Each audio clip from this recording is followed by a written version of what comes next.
This time, Shankly confirms legacy with second great Liverpool team.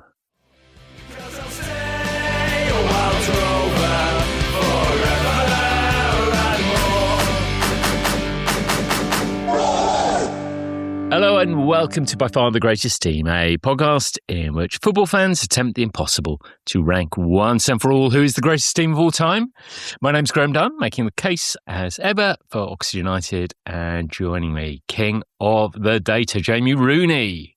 Good evening, Graham. Here we are talking about a Liverpool team again. And I was thinking, when we did the Derby double, we had the contrast of heaven and hell. I think we're going to be doing Shankly Heaven, aren't we? On this one, it's going to be double Shankly greats. Yes, it is, doubling up on two great Bill Shankly sides. And this was unlike Herbert Chapman, because obviously we've just done two Herbert Chapman sides, which were part of a kind of running story, Huddersfield, followed by Arsenal. And that was always our intention to do them both. This is slightly more accidental. We did the Shankly one, and we had such an interesting kind of conversation after we'd finished doing it that we thought, do you know, we should just go and do the follow-up whilst we can remember that. Not that I can remember it now, but I definitely could at the time. Hopefully able to remember it. We put them through the misery of doing one Liverpool team of greats. Now I can come back for a second time. Welcome back, Evertonian, Declan Clark. Good evening, gents. I'm doing all right. Thank you for inviting me back for a double dose of misery. Always willing to swallow that medicine, of course. But I'm feeling a bit chipper today because at the time of recording this, there's a bit of a Guy Mitchell vibe going on, singing the blues. We've, when Everton win and Liverpool lose. So yeah, buzzing after this weekend, frankly. That will obviously increase my chances of being generous about this side, but obviously my generosity does have its bounds. So we'll see where this takes us. There is, Graham, just to come in on this quickly. Sorry, I think there's just one order of business. I just want to give you the opportunity because in between doing the Arsenal Herbert Chapman episode and today, we've shared a coffee, and I think you were smarting at the idea that even though Herbert Chapman's Arsenal's goal ratio, I think of 2.25 or whatever it was, super high, one of the highest ever, you went away and found something and was kicking yourself that you hadn't had the opportunity to talk about it. So I think this is your opportunity. Take it now or never speak your piece. I should have mentioned it, actually, shouldn't I? Yeah, so when Oxford United won the Southern League on their way up to the Football League, they do end up with an even better goal difference than Arsenal. In 61-62, Oxford did go up, scoring 118 goals. I would point out this is many, many years after the offside law change. So I think we can say this is all down to their creative football. Conceding 46, that gave them a goal difference of plus 72, 3 more than the mighty Arsenal. So there you go. Stuff, and there's an Oxford United reference in straight away, so we can move on and get on talking about Bill Shankly's second spell at Liverpool.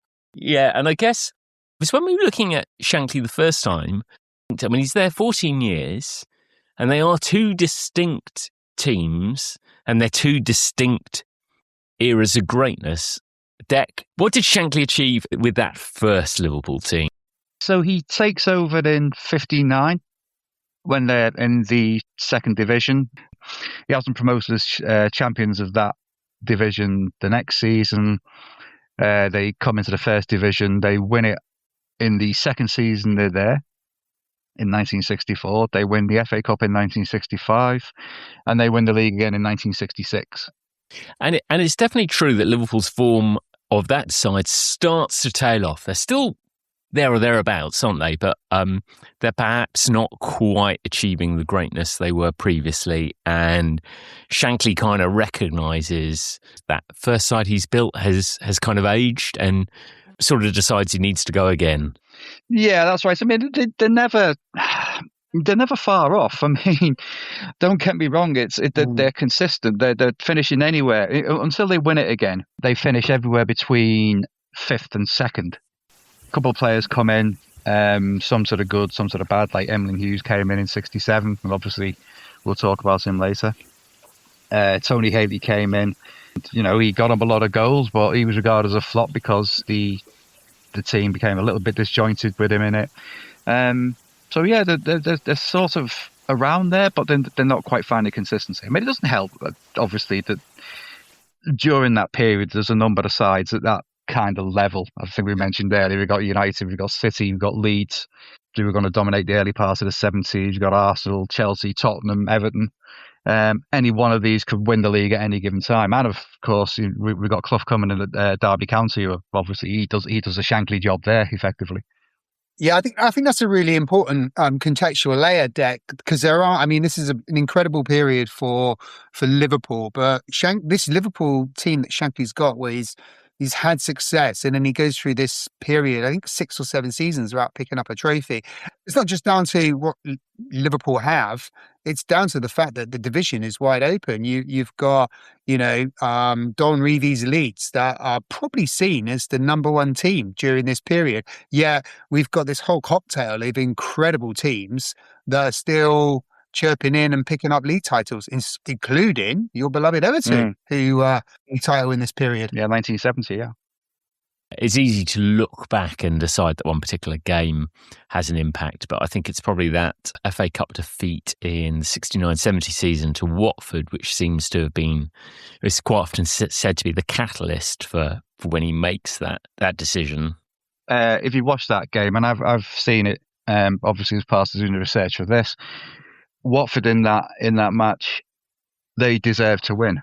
It's not like it's Galamo and Liverpool are pounding their goal. It's Watford have a lot of good chances in that match and could have, scored before they did, and that was a bit of a shock to the system for them. I mean, the league form had been a bit spotty as well. They in that season, Derby County did a double over them, and the game at the baseball ground they won 4-0, and it was just a complete golfing clash between them. And I mean, Derby only finished just above them in the table that season, but my goodness, in that game, Yates looked so leggy, it's untrue. I mean, if he was a racehorse, they'd have put the screens around him. And it's interesting because that Watford game, which is the FA Cup quarter-final you referenced, Graham, Liverpool had played Watford as well in the league. It's strange how these things happen, isn't it? It's like, Watford are a lower division team. I think they're tier Division 3 at that time. Is that correct? Have I got that right, Graham? I can't remember. But they were definitely in the lower reaches of the Football League. And Liverpool win that one in the League Cup by 2-1. And what's brilliant about this period, Dex just mentioned the defeat to Derby in the league, which pretty much puts Derby above Liverpool in the final league table in 69-70. And it's a real shame because if Liverpool would have been able to beat Derby and top them, they would have gone into the Watney Cup that season. Derby County took that place and they went into the Watney Cup, which is really the cup to win. But if you weren't going to win the Watney Cup in that period, I mean, the other great game to play in was the FA Cup 3rd and 4th place playoff, which Watford went into, because Watford went to the semi-finals, lost, and then had to play a 3rd and 4th place playoff against Manchester United. Yeah, this incredible period where there's just football. And so there was genuinely a 3rd and 4th FA Cup playoff. Yeah. How could you not know that? I mean, it's common knowledge, isn't it? Yeah, I mean, of all the most pointless football matches, I mean, I think 3rd and 4th playoffs, even at the World Cup, is a waste of time. I mean, you're not in the final. You just want to go back, right? You just want to get home and probably not watch the final. But yeah, from 1970, I think. So maybe it was, Mexico 1970 World Cup fever caught on, and the FA decided it would have been a good idea to have the two losing semi-finalists in the FA Cup play off for 3rd and 4th places in the FA Cup. Yeah, and Watford were the lucky recipients of that particular version. I love it. Now, it's definitely true that this Liverpool rebuilding, it's sort of happening over a while. So a lot of those players who come in and sort of form the backbone of this side are kind of brought in over the 2-3 seasons before. So Ray Clements, Emlyn Hughes, you mentioned, I think Alec Lindsay comes in 69. And it's not quite as straightforward as they suddenly sign 4 or 5 players and then do it. I guess it's the players who are kind of discarded a little bit with the kind of the stalwarts of that first side. People like Ron Yates and Ian St. John and Roger Hunt, who have kind of really driven the success of that first Liverpool team. This is kind of the end of their time at Liverpool. Yeah, and people like Tommy Lawrence as well, the Flying Pig, as he's affectionately known. He goes at this point as well, gets displaced by Clements. People like Jerry Byrne went, Jeff Strong went around about that same time. So there was quite a clear number. As you do say, Graham, there were players coming through who we'd signed. Didn't come through immediately, but they started to come in, gradually phased in. People like Brian Hall, Alan Evans, and Larry Lloyd took over from Yates. They're those kind of players who he's bringing in. And up front, I mean, as you say, I think they signed Haitley, and that doesn't really work. But he does find another big number 9 in the form of John Toshack. He does. It's interesting, Toshack. There's a number of what ifs in his career, and it's quite an interesting one when he comes to Liverpool. He'd been at Cardiff, hometown club, for 5 seasons in the second division, really good scoring record. He could have gone to Fulham when he was 18 in '67, and he himself felt that he wanted to stay and learn his trade at Cardiff under their manager, because he just felt he wasn't ready for that jump at that time. And lucky for him, it worked out, because he ended up at Liverpool in 1970. He was also lucky in that he was actually second choice in the signing stakes to a certain Frank Worthington. Now that is an absolutely amazing what if for football. If there's an unshankly-like player you can ever think of, it is Frank Worthington. And Frank Worthington actually proves it when he goes to Liverpool and he has his medical and he collapses. Oh, is that what happened? I knew he failed his medical. He collapsed during his medical. I think I had blood pressure or something, but he collapsed during the medical. I seem to recall there's some anecdote where he basically said, well, you make sure you're all right for your medical. Don't do anything silly beforehand. And of course, he has a quiet night with a few bottles of champagne and a couple of painted ladies or whatever, and then goes for his medical and collapses. Bizarrely, I randomly bumped into him and met him at a hotel once a long time ago when his football was over, and that description deck still stood. He was propping up the bar. His hair was long and wavy. It was thinning at the top, but it was down, shoulder length, a little bit greasy. He had the stubble. He still looked every bit the former professional footballer, but in a very older sense. And he was surrounded by lots of ladies that seemed to be taking an interest in this former English footballer, and he was definitely enjoying the champagne. So that description there just kind of fits with the actual visualization I had when I had that very brief moment of bumping into Frank Worthington. Absolutely incredible. And as you say, Dec, he's not only a completely unshankly Liverpool player, he's not even remotely like John Toshack. I mean, I could be wrong. I mean, my understanding of Frank Worthington is entirely based on that unbelievable goal where he juggles the ball and then knocks on over his head and volleys it in. But I'm not sure he was a big target man, was he? Not particularly. He was strong, but I mean, it was his skill that was considered his attributes. But yeah, I mean, but obviously Toshack is every bit that you could imagine as a Shankly player. He's conscientious, hardworking, big, powerful, skillful. We often forget he's a decent. He was decent with his feet. He could put a decent ball in. Energetic. Everything really that Shankly wants in a player, John Toshack sort of epitomized. Sorry.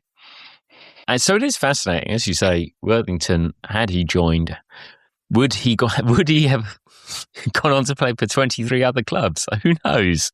But as it goes, I think it would have been 24. You'd have probably. I think Shankly would have seen him out of there in about 3 months. Yeah, definitely so. So Toshack is a kind of major signing, I guess. Steve Highway is in the side by then, a player who really is a massive figure across that Liverpool side of the 70s. He is. He's Republic of Ireland international. He comes in. He's unusual for a footballer in his time that he's got a degree. So he's got a degree in politics and economics. So interestingly, as I mentioned, Brian Hall a moment ago, he came down. He was born in Glasgow, but he spent a lot of his life in Preston, around that way.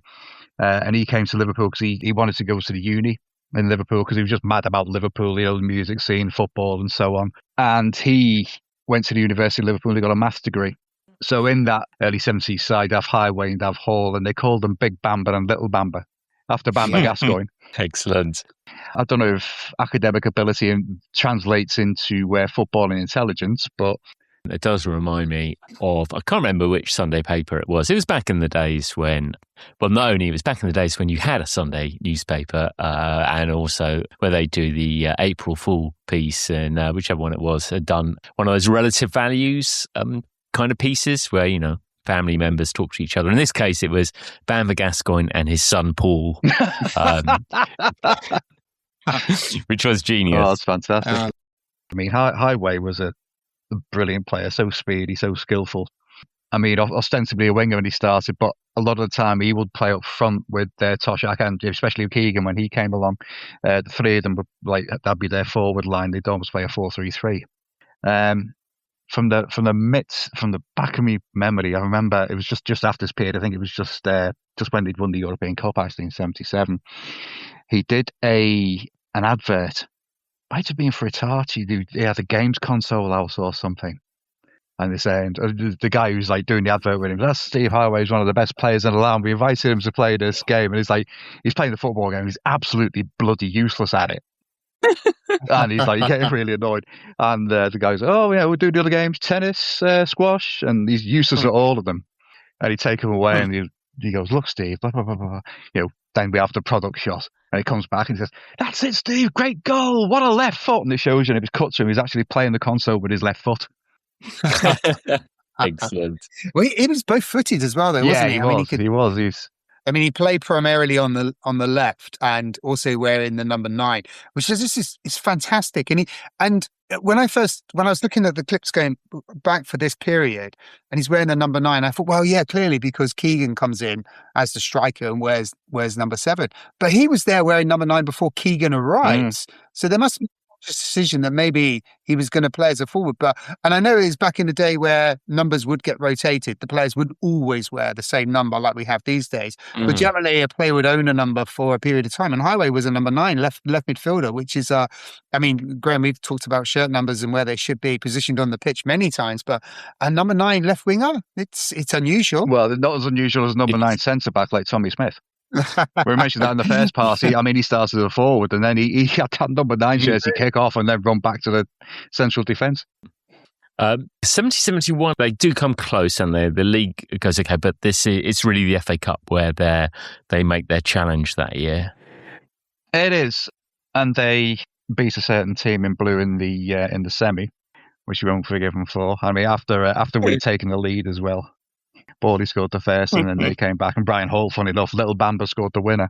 They scraped through against Tottenham just before that, and then they played obviously Arsenal in the final, which ends goalless at 90 minutes, and then Steve Highway scores for Liverpool, and then it's a bit of a mix up in the goal, bit of a scrappy goal where George Graham scores, and then Charlie George scores one of the iconic Wembley goals and an iconic Wembley celebration. Yeah. The celebration, isn't it? You will just remember that celebration, isn't it? Which you just need. It's just missing the Paul Gascoigne beer being poured down his throat. Dentist chair. Yeah. I will make me first Emlyn Hughes mention here.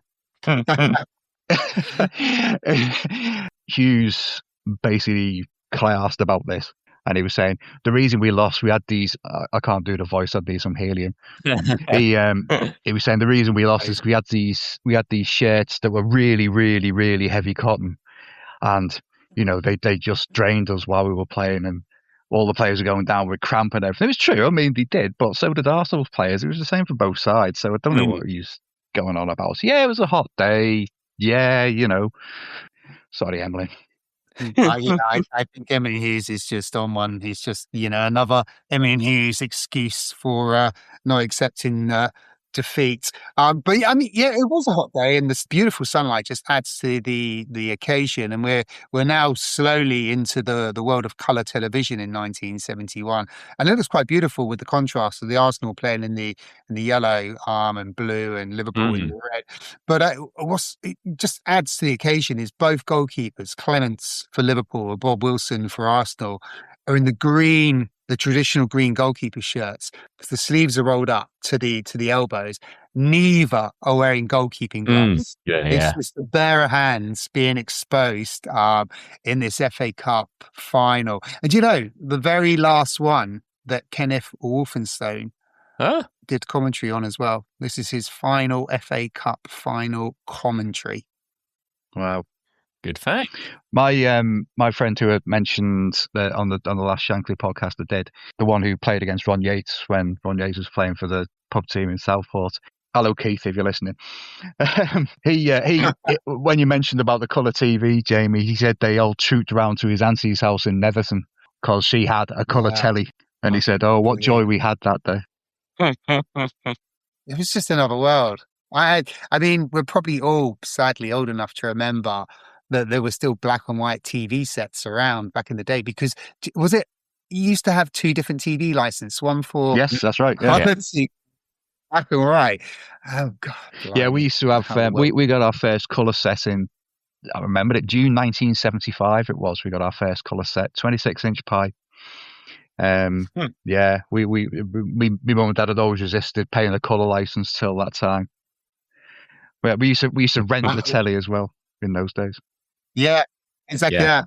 I grew up in an era of my parents where I thought it was perfectly normal just to stick a bag of 50p's on the top of the TV and then keep feeding it every so often. The slot telly, yeah. That's another thing, yeah. I to do, yeah. You get your telly from Radio Rentals, you feed it with 50p's, the man comes around and takes your 50p's away. Excellent. So Liverpool lose that final. I think it says a lot about this era. We talked about it before, the way there are a series of great teams, or a series of teams who have great seasons, maybe is a better way of viewing it. Arsenal win the double that year, and then, don't really win very much for the next 7-8 years. So it's kind of, it's weird how it goes, isn't it? One team does well and it generally doesn't, isn't a precursor of greatness. That's true. I mean, the same with Leeds. They sort of win the league of the Fairs Cup and then win nothing. That kind of thing. Derby County win the league, don't do anything. And well, they do win the League Cup a few seasons later under Dave Mackay, but it didn't seem to be any sort of consistency, really. One little interesting footnote of that FA Cup win, actually, it was the Charity Shield that followed, in that Arsenal obviously couldn't play themselves. So you'd think, oh, well, Arsenal play Liverpool. But no, Arsenal were actually away on a pre-season tour, so they couldn't do it. So they invited Leicester City, who just won the second division championship, to play in their place against Liverpool, and they won. I love it. Steve Whitworth scored the winner. I mean, it's played at Filbert Street, a fitting setting for the one of the showpiece occasions in British football. The FA Cup is not the only thing that Liverpool are going deep into that season as well, is it, Graham? No, so Liverpool are starting to find their feet in Europe, really, aren't they? And they come close. There's a classic all-English tie. I assume this is against Don Reevy's Leeds. Yes, it Don is. Revy, indeed. Yeah. Don Revy. as it rhymes with Bevy, Revy. And this one is really close. So the semi-final, first leg I think is 0-0, and the second leg Leeds, I think, nick it 1-0. Is it that way round? It's the other way round. It's actually at Anfield that Leeds scored in front of the Kop. Bremner scores in front of the Kop. The sucker punch, as David Coleman called it. And it is when you watch it, is a typical Leeds performance. I think everyone knows what that's codified for. Liverpool are doing all the attacking, Leeds are doing all the defending. They're engaged in a lot of game craft, shall we say. But yeah, they nick the win, and then the second leg is a stultifying affair where, Liverpool got it all to do and they don't do it. Yeah. Interestingly enough, I think in the first podcast we'd mentioned about where they'd gone through in the Fairs Cup on the toss of a disc. Where the first time it got tossed, it got stuck in the mud and landed on its side. The season before this, they were in the Fairs Cup and they played Vittoria Setúbal, and that finished level and aggregate. They'd lost the first leg 1-0. They won the second leg 3-2. I mean, obviously Setúbal would have gone through in away goals had that rule been in place, but there wasn't, and it was still the toss of the disc. And this time it went against Liverpool. Yeah. Wow. So in the following season, Liverpool are supplemented by the arrival of one Kevin Keegan, who's obviously super significant. Bizarrely, a second signing from Scunthorpe. So both Ray Clements and Kevin Keegan were at Scunthorpe at broadly the same time. I'm not sure if they ever played together, but it's not the obvious factory of or football factory of greats. And Keegan is.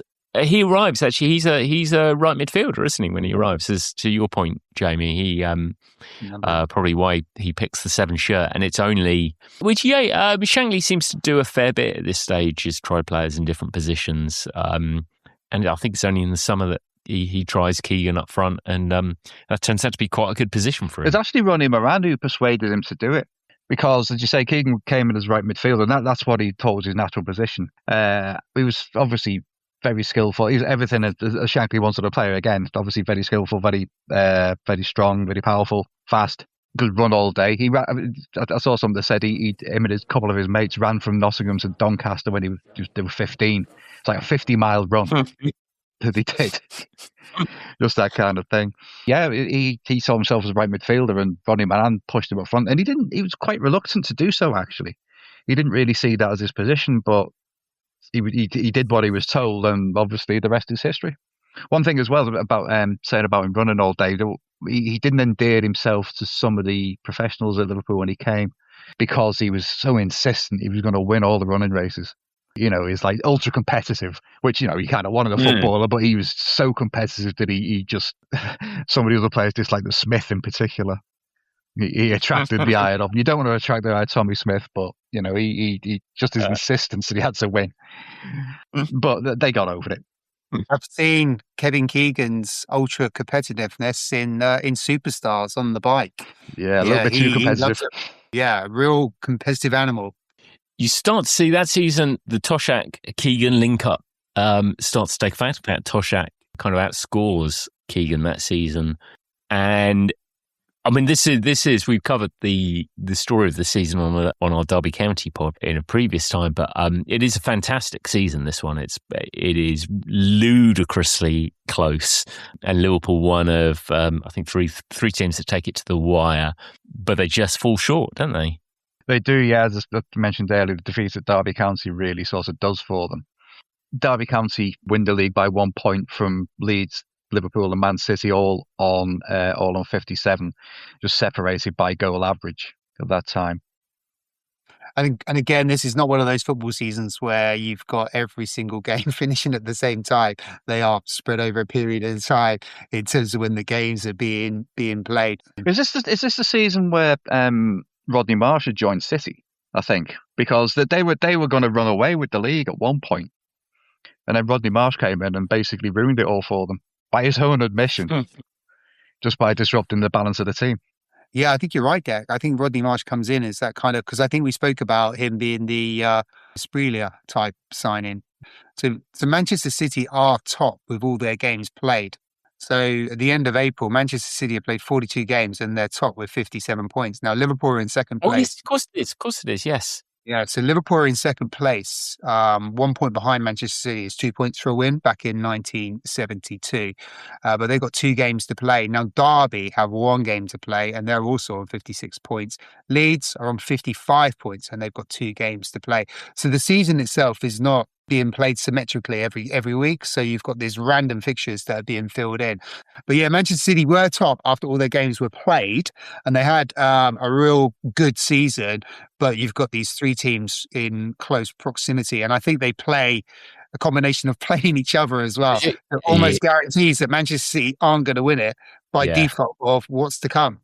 Yeah, so Derby beat Liverpool, and you're right, that is the game that does signal it. But both Liverpool and Leeds could have overtaken Derby on that final season. Liverpool draw with Arsenal and failed to do that, and Leeds spectacularly lose to Wolves. So incredible season. Now, is this the season where there could be fair to say that Emlyn Hughes and Tommy Smith don't have necessarily a straightforward relationship, and I think this might be where some of it stems from. Yeah, there's from the off. There is what the kids refer to these days as a beef. I'm told. I read a lovely story. Well, say it's lovely. Chelsea were playing Blackpool when Hughes was still at Blackpool, just the season before he came to Liverpool, and he broke Peter Osgood's leg in that match. And then the next season, when he'd gone to Liverpool, they played Chelsea. Ron Harris just goes right through him. So first chance he gets, he just goes right through him to retaliate. Tommy Smith chases him across the pitch, and when he catches him, he says, "I could really get to like you, Chopper." It's just one of these things where Hughes comes in and he's got his little high pitched voice and his sort of forced joviality and stuff, and he's a bit confident in his own ability, and that's everything that Tommy Smith doesn't like. I think he also sees him as a rival for his place as well, because obviously Hughes plays central defender. Hughes could play central defender, right back, left back at time, but defensive midfielder a lot of the time as well. We'll, at some point, I'm sure we'll come on to his attributes, as many as they are in a footballing sense. But in this period, there's no love lost between them. But you're right, Graham. What's alleged to have happened, according to Tommy Smith, is that Emlyn Hughes comes and tells him that he's been told that the Arsenal players will throw that fixture for £50 a man. And Tommy Smith is not having any of it. He's just saying, no, they would never do that. He said the only person who was a witness to this was Ian Callaghan. And I don't think Callaghan's ever said anything about it. But he wouldn't tell Shankly because he just said it would have broken his heart if he'd said that. Yeah. Anyway, as it turns out, Arsenal could not be bought. I don't know if it was an attempt to buy him or what, but I think he saw that as Emlyn Hughes just making trouble for the sake of it, and that really sort of dead set him against him after that point. We'll come on. Oh, sorry, Jamie, are you gonna? No, I mean, I was going to be a bit boring and just kind of, because we're going to talk about obviously Liverpool's run in 72, 73, which is going to be very important. So when they narrowly lose, I'm refraining as well because I could easily get on the anti-Emlyn Hughes bandwagon. Oh, there were plenty of opportunity, Jamie. Just trust me. That's what I'm thinking. I feel a bit mean about it, but I never knew Emlyn Hughes as a football player. I will come back to what I was going to say about the 71-72 season with Liverpool's finish to set up 72-73. But as we're talking about Emlyn Hughes, let's just get into it. Come right? on. Yes, yes. I had no idea Emlyn Hughes played professional football. My introduction to Emlyn Hughes was this annoying, squeaky, laughing, charismatic, and often funny individual on BBC's long-running sports quiz show, A Question of Sport, because he was a team captain. So I think when he stopped playing with Liverpool in 1979, he became a captain on Question of Sport, and then did that for a while, then came back and did it. So I only knew him as this TV personality. I mean, the fact that he played football, I had no knowledge whatsoever. And then as I got to learn about Emlyn Hughes, I realised he was so pro-Liverpool and so anti-United. And if you can imagine Graham as a petulant, naive, pathetic 10, 11-year-old, as I would have been then, yeah, of course, emotionally, I'm going to dislike this individual. And I'm at a very impressionable age. And that dislike just stayed the whole time, where I would almost take pleasure out of seeing Emlyn Hughes lose to Bill Bowman on The Question of Sport. And Bill Bowman is probably one of the most boring he's really The Question of Sport ever. What we'll do when we come back after the break, you can make your point about going into the 72-73 season. The reason I'm going to go into the break for something else is I'm going to give you a little poser, a Question of Sport poser. Can you guess which footballer has made the most appearances as a non-captain, so he's never a captain on Question of Sport? Which footballer made the most appearances either as a guest or on the programme itself, or as a mystery guest? And I give you a clue. Declan, you should like him.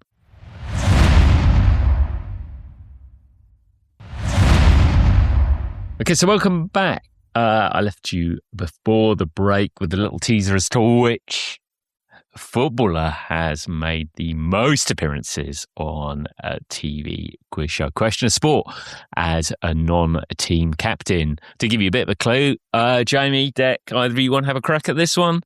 There's something nagging. I haven't looked it up. There's something nagging at the back of my mind that I've heard this and I can't think who it is, but I'm going to have a stab at Peter Reid. It is a brilliant stab. Jamie, were you Wow. anywhere near him? Yeah, I don't think it's Rick Holden. Say or Steve. But I am absolutely with. So I went through the process, and your clue was brilliant. Firstly, I was thinking Kevin Keegan. It's got to be Kevin Keegan. It's on topic. And then when you gave the clue that Deck would like him, I started thinking of the Everton 80s team. And Question of Sport in the 1980s is its prime. It's what, 30, 40 episodes a season. So it's going to be attracting some of the most popular players of the time. So I thought Neville Southall, Kevin Radcliffe, they were like the established characters. Southall pretty much shunned the public life. Kevin Radcliffe, you didn't really see too much of him. But a guy who definitely liked the limelight, who's an incredibly fun character to watch, was Peter Reid. So I also had Peter Reid written down as my guest. So courtesy of IMDb, this is a Question of Sport website. Peter Reid was appeared 26 times, either as a panellist or as the mystery guest. Wow. Just ahead of Dion Dublin, 23, and Gary Speed with 22, and Stuart Pearce, 21, amongst others. I mean, I could spend forever talking about this because it is just so fascinating. Unbelievably, Stephen Gerrard appears once. Wow. Same number of times as Richard Whiteley and Mike Yarwood. So there you go. Now, we chucked in this little thing about Question of Sport, and Deck, you were gutted because you were just about to set off on your long run about Emlyn Hughes. You've had a bit of time to calm down after his mention. Are you still ready to dive in? Yeah, I mean, you were saying that Jamie, you didn't know him as a professional footballer. Obviously, I did, and he wasn't a lot of people's cup of tea, particularly on our side of the divide. A lot of it was to do with just general demeanour, his arsiness, just his little squeaky voice, all of that. So, basically childhood stuff. He didn't fit the mould of a Shankly player, and in terms of the Shankly socialism bit, obviously he wasn't. He was anything but. He sort of rubbed us up the wrong way with that. What really rubbed us up the wrong way in the early 70s was his propensity to go at refs and just really berate referees. Yeah. Oh my God, the amount of times he does it. And he wasn't above a little bit of gamesmanship, bit of cheating. He used to do this a lot, and he admitted it himself. You had the QPR podcast on a while back, and you mentioned that goal that Jerry Francis scores, this goal of the season. In the build-up to that, Emlyn Hughes gets done by a flick from Dan Bolt, and then the ball goes up the field, goes to Don Givens, who then plays a 1-2 with Francis. And then at that point, where he's laying the ball back off to Francis, Hughes is 40 yards behind the play, running back with his hand up in the air, screaming at the ref for offside. He's 40 yards away. And he used to do it all the time, stuff like that, because he just thought, yeah, I'm Liverpool's captain, I'll get away with this. And often he did. And that was what really caught our goat about him at that time. We mentioned the squeaky voice. He played against Ipswich one time. It's on this BBC video that was called 101 Great Goals that he used to have. The reason I mention this, he scores it's from cracking free kick. Tommy Smith, funnily enough, lays him up for it. Takes the free kick, puts it straight into his path. He smashes it from about 30 yards. Cracking goal. Runs towards the camera, and all you can hear off the effect mic is, yes! Okay, get it! Yes! Like that. It actually used to make next door's dog bark whenever I played it. The high pitched voice. Honestly, I swear that is absolutely true. Whenever I played that, next door's dog would bark. The ultimate act, though, for us, it came just after the scope of this podcast, and it came when they won the European Cup in '77. And as I mentioned in the previous podcast and in this one, you'd have Blues going to Liverpool games and vice versa. We're getting to the back end of that era now, but they had the big parade with the European Cup. Brought it through town. Liverpool's packed. They're at St George's Hall on the plateau there, and they're all giving speeches. And it's all blues and reds, it's all good for the city, we're all applauding them and that. And everyone's making nice, gracious speeches until it gets to Emlyn Hughes. And he's had a few sherbets, and he gets off. And he goes, Liverpool are magic, Everton are tragic. And that, Oh my God. The mood just darkened immediately. I mean, Tomo did it as well, Phil Thompson. He did it as well. But he was like a kid. So you said kind of, doesn't know what he's on about, soft lad. But Hughes, captain, oh my goodness me. That was really the straw that broke the camel's back.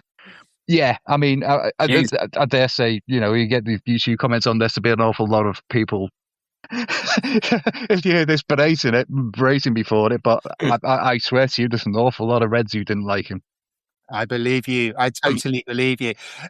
And one other thing, and it links into your question of sport data, Graham. Emlyn Hughes, what does he have in common with both Stuart Pearce, who you referenced on the question of sport, and Dion Dublin, who also has this high number of question of sports appearances? There's one thing that links the three of them. No idea. Absolutely no idea whatsoever. No. Well, shall I tell you? Yeah, go on. They all have an established nickname. Emlyn Hughes was called Crazy Horse, and we'll go back to why he's called Crazy Horse. I think there's a few different reasons for that, but I think there's one specific one. So Stuart Pearce was Psycho, and Graham, you should know, Dion Dublin was known as the Doob. The Doob, of course he was. I'd forgotten that. Yeah, great shout. After his drum. Deck. Supposed reason is that Newcastle had a winger called Albert Bennett, and Emlyn Hughes rugby tackled him. Basically went back to his dad's game. His dad was a rugby league professional, and he just basically rugby tackled him, from which he was called Crazy Horse. Nothing to do with the Osmonds then? No. Jamie, a long time ago, you were about to try and set something up for this very successful Liverpool 72-73 season from the 71-72 season. So do you want to do it? Yeah, as we spoke about, Liverpool narrowly miss out on winning the championship in 71-72. But at the end of January, they draw with Wolves 0-0. And that leaves them 10th in League Division 1, 8 points behind both Manchester City and Leeds at the top when it's 2 points for a win. So in any other walk of life, you would be mad to suggest that Liverpool would be fighting to win the championship with 1 or 2 games to go. But I think the signs for 72-73 are there because they go on an incredible run. They win 13 of their next 14 league games, which puts them in a position where if they beat Derby County, they're in the position where they're probably going to win the league championship. But Derby County win that game 1-0. Liverpool then drew 0-0 with Arsenal, as you referenced, Graham, which again would have won in the league championship. So they've gone on this incredible run of 13 wins in 14, which has set up this possibility of winning the league championship in 70, 71, 72. But in 72, 73, there's a new story about to begin. Yeah, 72, 73 is a triumphant year for Liverpool, both domestically and in Europe. So they win their first league title since, I guess, 1965. This season, I suppose, again, you've got this, no team is able to go again, seemingly, after so Derby having won, kind of fall away a little bit. How does this season play out, Dick? They win the league by 3 points from Arsenal. And when you look down at the fixtures, it's like just Toshack, the same names coming up again in the goals. Toshack, Keegan. Peter Cormack's come through at this point into their midfield. Another great player. As I say, they were kind of playing almost 4-3-3 at this point with Highway, Keegan and Toshack up front. Toshack and Keegan formed what they always said was a telepathic understanding between them. They weren't particularly, they got on well, but they weren't particularly they didn't socialise and stuff like that. But on the pitch, they just seemed to know where each other were. And it is a lot of the goals that you see from them in that, it is what one of them will nod it on. The other one is just into the exact space that's been created for them to just put it in the back of the net. Granada TV Friday night sort of preview programme called Kickoff. Joel Sinstad used to do it later, Elton Wellesby. They latched onto this thing about them being telepathic and actually conducted an experiment, an actual scientific experiment where they had them sat back to back and one of them would hold up a card and it'd have a shape and a coloured shape on it. And the other one facing the other way would have to guess what the shape or the colour was. And Toshack sat there and he's saying square, Green, Cross, that kind of, and he gets 8 out of 9. And I'm thinking, oh my God, there might be something in this. Well, it actually turned out that he was facing a pane of glass. It was being reflected back. Brilliant. But yeah, it's a brilliant season for them. They've got we mentioned how they're a very attacking side. They've got Callaghan's in the midfield with Cormac, and sometimes it's Brian Hall. They've got a couple of fullbacks who like to push up, especially I like Lindsay. He's good at pushing up. And then they've got usually Lloyd and Smith in there, or sometimes it's Emlyn Hughes. So yeah, all through this season they're so consistent, and the results obviously speak for themselves. They have an amazing home record during this period as well, isn't it? They win, I think, is it the first 12 home games or something? They don't drop a point at home until January in that season, which really is what kind of they build that success on. They're doing this at the same time as a successful run through Europe in the UEFA Cup. And again, we'd mentioned in the last one about some of the sides he played in that. So they start off with a 2-0 win against Eintracht Frankfurt. AEK Athens, they overcome them pretty easily. I think it's Dynamo Berlin they play 0-0 in the first leg, but then they have a 3-1 win there. And then Dynamo Dresden. And then eventually they come up against it's an all-English semi against Tottenham. Yes, which is extraordinary, isn't it? It's extraordinary to think of these days. Yeah, but then again, I mean, with the Fairs Cup, they had the all-English one against Leeds a couple of seasons before. So, yeah. Yeah, that's right. Yeah.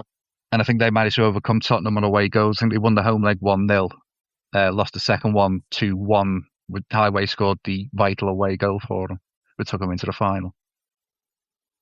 Then the final, this is the one where because it's a two-legged thing, isn't it? And the first leg at Anfield, they start that game, but don't finish it. Is that right? Yeah, there's a cloudburst over Anfield. It started sometime before the kick-off, and when you look at it, the pitch is an absolute swamp, and the game gets underway, and it's evident pretty quickly that they're not going to see through 90 minutes. I mean, the referee ends up picking the ball up and just trying to throw it, and it just goes plop straight into the mud. And it's getting sort of really dangerous. So they abandon it after 27 minutes, which has given Shankly enough time to see that Borussia Mönchengladbach are a bit dodgy in the air, their defence. So he's played Brian Hall for the first leg, who's a little guy, and he thinks, okay, well I'm going to put Toshack in for the replay, and it works wonders. Yes, that's a pretty inspired decision. Toshack starts, Liverpool win that first game 3-0. 3-0. There's a crucial, Ray Clements has a crucial intervention as well, doesn't he? He does, yeah. He's, I don't know if it was only 2-0 or 3-0 up, but Smith misses a penalty. And then Borussia Mönchengladbach themselves get a penalty. I'm not sure. Is it Henkes who takes it? I'm not sure. Anyway, he basically runs up, and Clements makes a fantastic save, which keeps the score to 3-0, which in the context of the next leg obviously is vital. Yeah, absolutely, because in the return leg in wherever Mönchengladbach is struggling, I think I might have been to Mönchengladbach, but in the return leg, Borussia Mönchengladbach go 2-0 up. They're 2-0 up within the first half. So it's a bit of a backs to the wall effort in the end to see that one through. But see it through, they do. And I mean, as I say, it's not like they do defend quite high actually, and it's not really like a game where there's like ball after ball being pumped in and they're just heading it out and heading it out and heading it out. I mean, it was a good defensive performance, but you could kind of see that the Mönchengladbach players have put everything into the first half. Now, if I recall correctly, I think it was pretty quite boggy ground there too as well, and that's probably sapped the strength. And they've just like thrown everything at them in the first half, got 2 goals, and then they just didn't have any legs in the second, really. It's amazing when I think about when I was a kid. I mean, you see European football on TV. And I mean, I mentioned that we had a black and white telly. And when you see that in colour, I thought at the time, like, when you watch something in, I don't know, Holland or Germany or something like that, football match, it just seems unbelievably exotic. You know, all these horns going everywhere in the crowd and all this advertising for, you know, things you've never heard of and stuff like that round the pitch. And, you know, a 32-panel Adidas ball, the black and white one. We had the Minerva Supreme or whatever it was, and this thing just looked impossibly exotic. You only saw it in like World Cups and European games and stuff like that. Yeah. It's I don't know. There's some sort of magic to that kind of era. Well, we've all been conditioned now with such a volume of football on television and international and European football. We're exposed to it pretty much all the time. But this is an era where European football was a luxury. It was something that you only saw every now and then. There wasn't a Champions League. There wasn't a Europa League. It was a straight knockout. And generally, by the end of the knockout, you're getting some of the more exotic and best teams. Mönchengladbach, which I think is in Mönchengladbach, Graham. We're really good. Mönchengladbach have only ever won, I think, 6 German championships, all in the 1970s. In fact, everything they've won or done is in the 1970s. It's an incredible era for Borussia Mönchengladbach fans. Bertie Vogts is the captain. We've already mentioned Jupp Heynckes is in there. A young future Ballon d'Or winner, Alan Simpson's in this Gladbach team as well. He's a substitute in both games. He comes on in the first one at Anfield. He doesn't actually get on in the second game. So it's a pretty decent team. And for Shankly, it's almost like, because this is his first European triumph, isn't it? Yeah. After coming close so many times and after probably craving European glory so deeply and so desperately, it really does kind of put the cap on what he's built at Liverpool. They have finally triumphed in Europe. And if only that was the only time they triumphed in Europe. I think there's no for what's to come. Maybe this sort of almost completes the set for him. As you say, this season they've won the third Championship league title under Shankly, their 8th in total, but their first European honour. And as you say, Jamie, they proved quite good at winning things in Europe from this point onwards. One player I think we should mention in this campaign, both for the league and for the UEFA Cup, is their original super sub, Phil Bersma, and he doesn't get a lot of love these days. He's forgotten, really, but he was a good, strong, reliable player. You know, I said in the first podcast he had Jeff Strong, and Phil Bersma was effectively the 70s version of that. Was he? He grew up in Liverpool. He came from Kirby, yeah. So Liverpool lad as well, which is fantastic.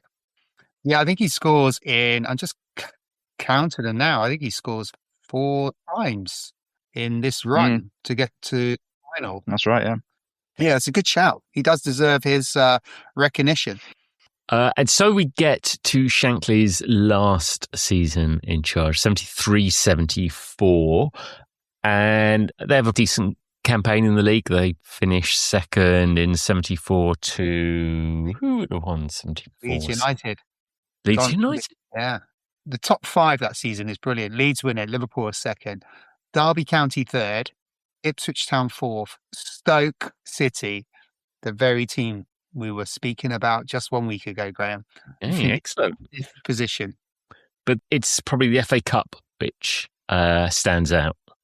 Yeah, so they start with a draw against Doncaster, of all people, at Anfield. It really is. I mean, other than Ipswich Town, it's the easiest run to the FA Cup final. But yeah, it's Doncaster in the third round, sorry. And then Carlisle in the second, another replay. So they go 0-0 at home and then beat them away 2-0. Then Ipswich, they beat 2-0. Hall and Keegan. Bristol, they win 1-0. And then they have another replay again against Leicester City, 0-0 in the first match and then 3-1 in the replay, which takes them to Wembley, where they're set up against Newcastle United. And it is worth saying, actually, just looking at it, Liverpool do end that season in the league really pretty badly, don't they? Because they actually, I think they only win one of their last 7 games. Yeah. So there's an element to which they kind of thrown things away a little bit, I guess. And going into that final against Newcastle at this point have one Malcolm McDonald playing for them. And if Emlyn Hughes is has an effect on you. I think Malcolm McDonald appeared to have quite an effect on people, didn't he? He certainly had an effect on that team because he was saying what he was gonna do to Liverpool. He was going to basically turn him a new one, and he did Shankly's team talk for him. Shankly didn't have to say anything. Yeah. Obviously, what Malcolm McDonald was going out and saying in the press got them so riled that they were just ready immediately. And the guy who he plays against in that game is a skinny kid called Phil Thompson, who obviously then goes on to greater things in the Paisley era. He displaced Larry Lloyd. And he basically does a man-marking job on Malcolm McDonald, and McDonald doesn't even get a sniff. I think he got... Because Coleman, through the commentary, is going, oh, this is the kind of player who can explode at any time. And he got one chance, I think, throughout the whole game. He ballooned it into Rose Ed. I think his pre-match comments was that he was going to rip Liverpool to shreds. Yeah, he got that wrong, didn't he? Yeah. Well, I mean, not for the first time, because I think, didn't McDonald say something not similar about Hereford? Yeah.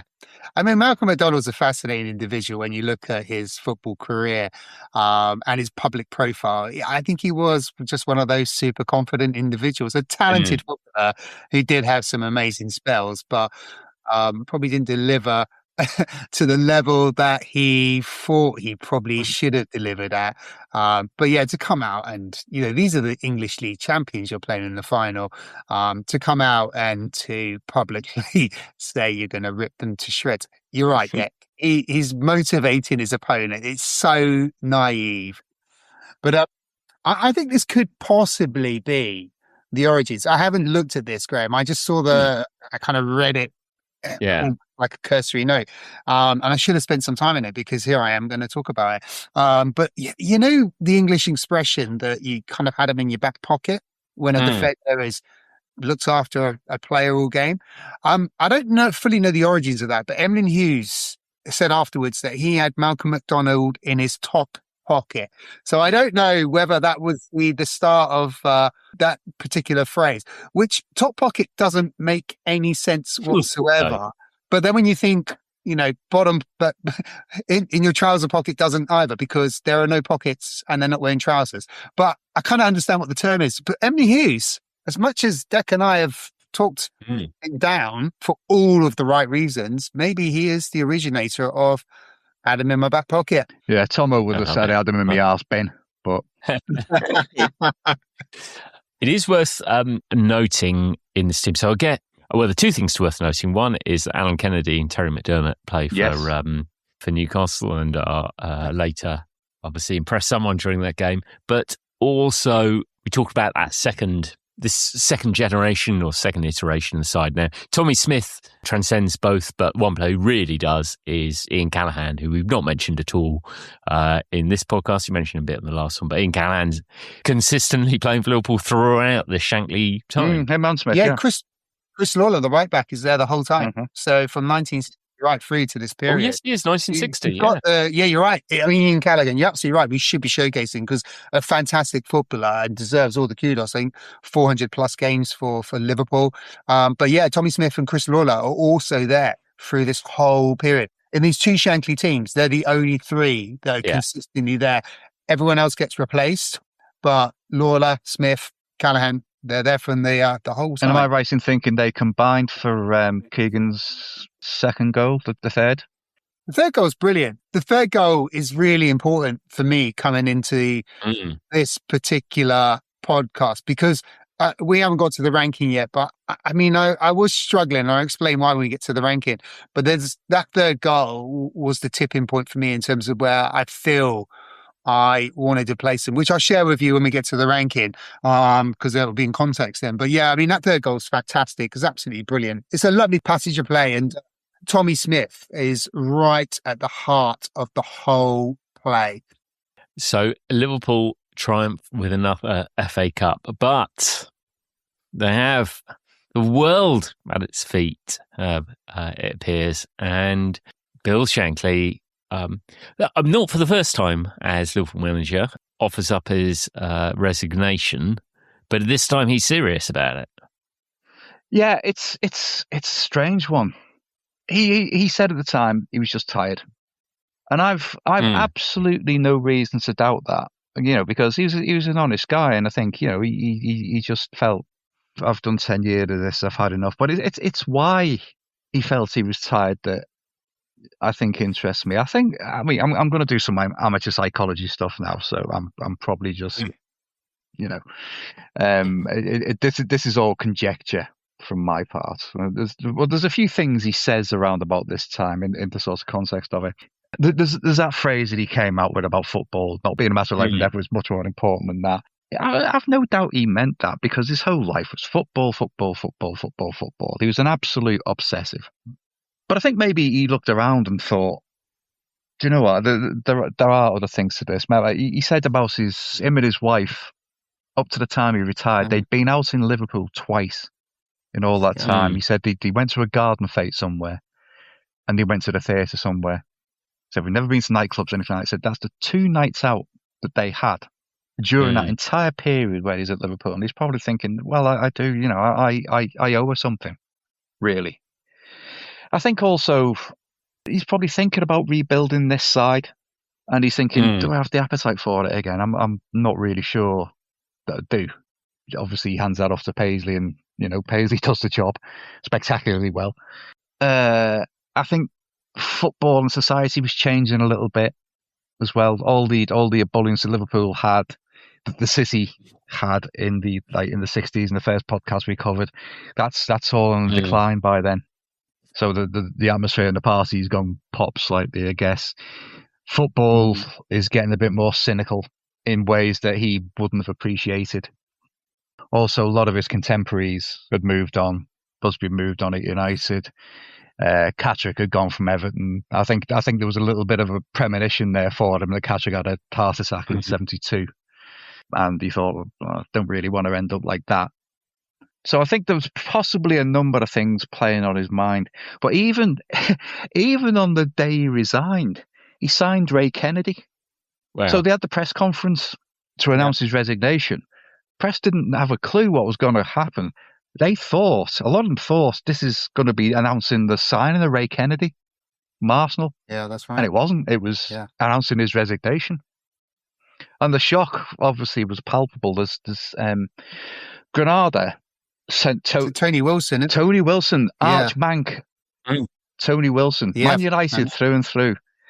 They sent Tony Wilson out to interview people on London Road, just round the corner from Lime Street Station. Obviously, he probably come out the side entrance from Lime Street and just started interviewing people on the street there. And then, what do you think of the news? What news? About Shankly.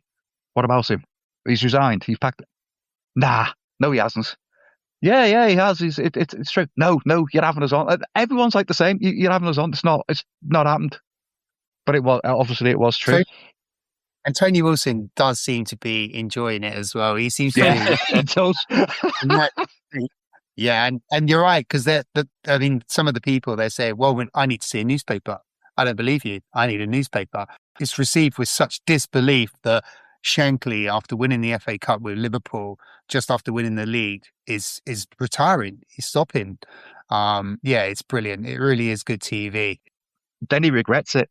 Pretty soon afterwards, he regrets it. I mentioned in the first podcast about Shankly how he had a habit of falling out with the board wherever he was with. And so he was okay at Huddersfield. But then I think at Liverpool, it's about this time that John Smith takes over as chairman as well. And I think inevitably they would have rubbed each other up the wrong way, because John Smith was more of a modern sort of, he was aware of the legacy of the club and stuff like that. But I get the feeling that him and Shankly would have seen eye to eye on a lot of ideological stuff. And I think that would have played into things as well eventually. Tommy Smith, again, we mentioned Tommy Smith again. Yeah. He alludes to it in his autobiography. He actually says that the prevailing attitude amongst the board was, "Oh God, thank God, he's gone," which it is at odds with what they said, and I'm sure they were sorry to see him go, but I think they could possibly see this coming as well. But inevitably, he does miss it, and he's turning up at Liverpool, and he's joining the training and stuff like that, and it's seen as interfering. It's not welcomed at all. And I think maybe Liverpool's board were mindful of what had happened with Busby at United, and they were thinking, no, we can't let this happen here. So he really got sort of frozen out. And he said it himself. He said Everton were more welcoming to me than Liverpool were. We always say Shankly died of blue. And there is an element of truth in it because he goes to United. He just wanted to talk football. He just wanted to be involved, and he did. He used to love going. So he actually lived right by Everton's training ground by Belfield. He lived on Belfield Avenue. The story was that if he saw Everton, he could see Everton training from his bedroom window, and he'd go and close the curtains. I think this eats away at him. I think one of the things you said there, Declan, I mean, is that good psychoanalyst, by the way. That was very good. I enjoyed that. And a lot of it made sense. But the reference that he's only been out twice with his wife in 14 years, I mean, that's quite a damning statement. This is a guy who's been part of the development of Liverpool, the city, because of what he's done through the football team. Football takes more than it gives. And Shankly definitely regrets his decision. But by the time he's made it, there's no U-turn on this. And probably to just make things worse for Shankly is that he's seeing that Liverpool as a football club, through all of his incredible work, can live without Shankly. But Shankly cannot live without Liverpool. And I think that just eats away at him, the fact that he's no longer a part of this incredible family, this machine, this institution that he's put in place. And it just feels a sad ending to Bill Shankly's time at Liverpool. It definitely does. And especially when you see how, other kind of iconic, legendary or managerial greats are maybe embraced. And as you say, Matt Busby was a director at United, Man United. Alex Ferguson has his run of the stadium at Old Trafford now. Yeah. I think there are two things about this. One is fair play. I mean, Liverpool are pretty much the one side that had managed to crack the dynasty.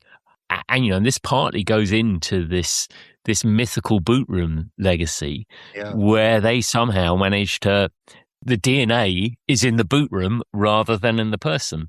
And with Shankly, it feels like a sort of a very sad end to it on a personal level for Bill Shankly. But arguably, he's created that legacy.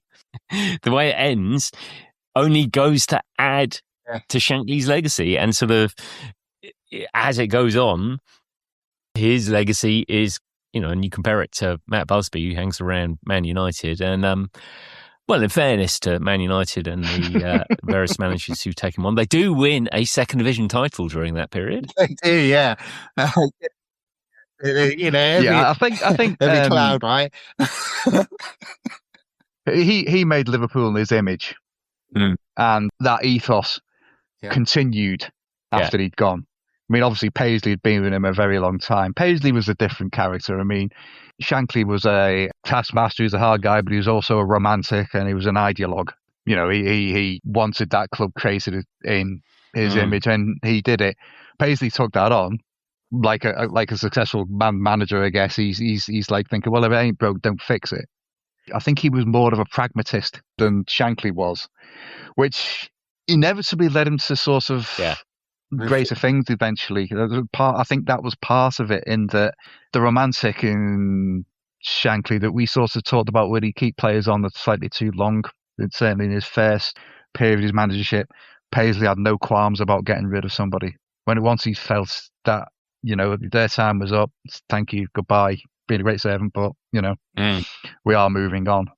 I won't bore you with all the research I've been doing. I've done, I'll save it for a blog about the struggle various teams have in replacing their legacy managers. It's obvious, you look at Arsenal with the one season efforts of Bruce Rioch and Unai Emery after George Graham and Arsene Wenger. But my favourite is definitely Leeds post Don Revie, of course, or Revie, who have obviously the 44-day Brian Clough explosion, followed by a bit of Jimmy Armfield's solidity, and then another 44-day reign with Jock Stein. I absolutely love that there are two 44-day tenures at Leeds United, but there you go. Right, okay, let's get to ranking this aside. As a reminder, we've got 5 categories of greatness, all-time greats at the top, true greats, our second-tier category, touch greatness in the middle, and then a couple more below, but we won't need those today. Jamie, get us going on this.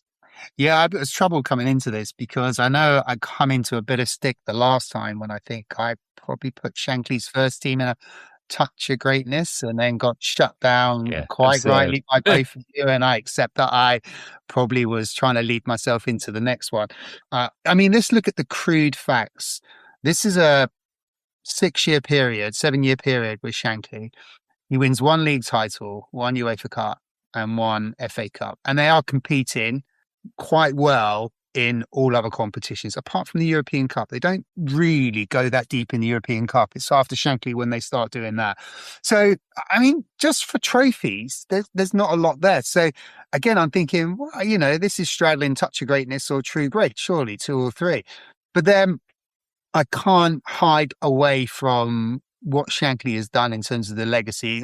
Graham, I think you said it. There is no legacy. Like, he's created a method, and that method is absolutely nailed. That supports whoever is taking over.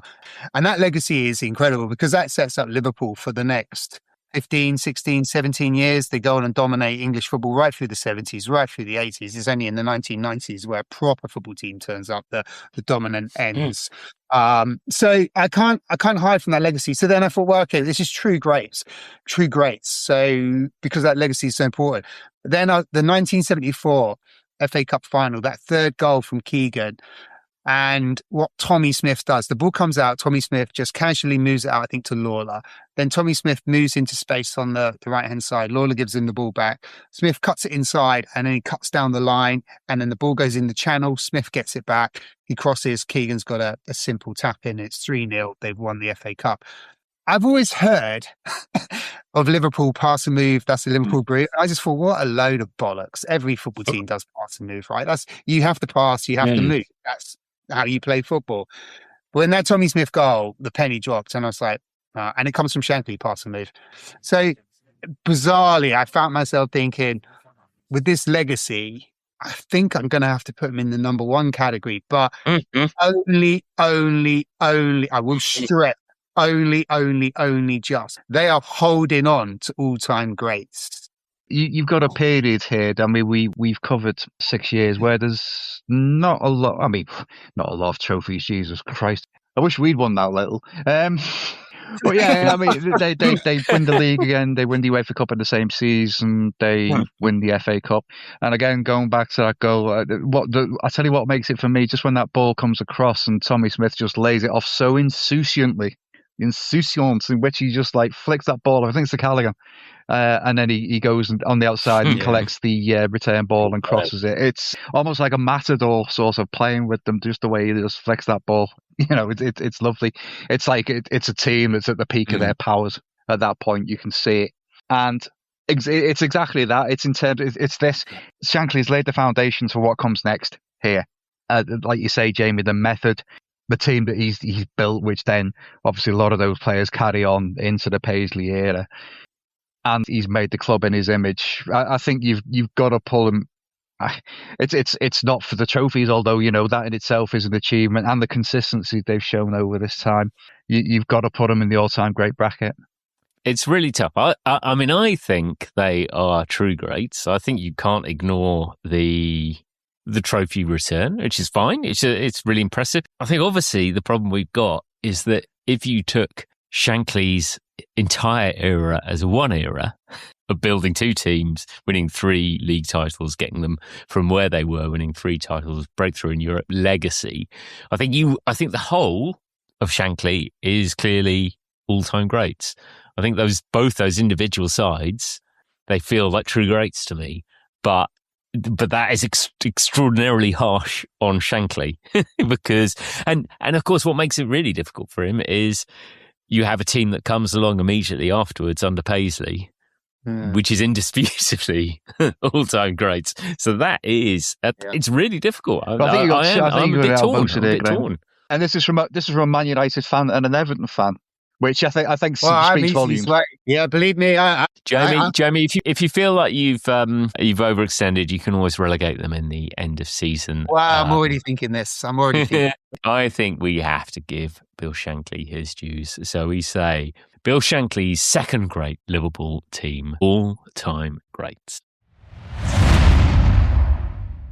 There we go. Jamie, I know you're finding that painful. Excellent. Dec, thank you. Thank you so much for your going through the rivals once again. I must just mention, I've mentioned it in the run up to this, but I'm going to mention it because I said I'd mention it. Hello, Keith, again, my friend who's popped up a couple of times in this podcast. He told me today he was actually at Kevin Keegan's debut, an Evertonian going to Kevin Keegan's debut at Anfield. His uncle had a couple of season tickets there. His brother went along, I think, and Amazing. Liverpool went 2-0 up. He said, he said, I finished 2-1. I always remember it was like a dodgy penalty that Tommy Smith scored. And I said, no, it was 3-1 actually. Because Emily Hughes scored the last one. And he must have just switched off by then. But, it's amazing that he does remember that. It sort of plugs into what we said about we'd go to them and they'd go to us in that era until Emily Hughes ruined it all. Sorry, Emily.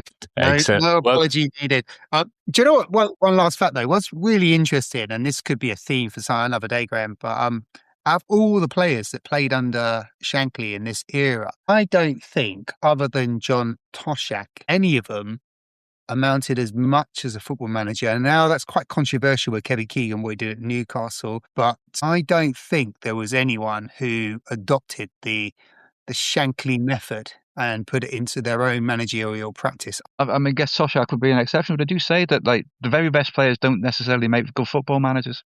Bobby Charlton being an example. Johan Cruyff did all right. Cruyff, sorry, yes. I mean, Don Revie was a decent player, wasn't he? I think. Johan Cruyff did. We're going down that road, but yeah, I think the very best players, they expect too much when they become managers of the players they've got. Excellent. Okay. Well, thanks again, Dec. Next time you're on, we will get you on doing an Everton side. You'll be glad to know. Jamie, thanks as ever. Thank you. And thank you, Dec, for bringing a wonderful light to this incredible Liverpool story, this incredible Liverpool history. Rivalry set aside, this is a wonderful story, and I have nothing but respect and admiration grudgingly for this very important English football team. And we've done 2 consecutive all-time greats in a row. Herbert Chapman's Arsenal, Bill Shankly's Liverpool. Can we make it 3 in a row? Well, with Ian Holloway's Blackpool, we're about to find out. Spoiler alert.